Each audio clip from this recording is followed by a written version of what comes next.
Прийшов дідка на кірмаш, з їм на возі баба. Коник з вигляду дарма, дотягнув ён слаба. Меў не более 2 гадоў, як суседзі кажуць. Баба ж тая, 7 пудоў, сама меней важыць.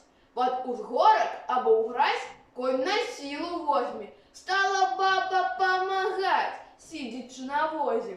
Што ж коню, 2 гадок, дык яна забілы, ды нагамі ў перадок, пхне, як мае сілы.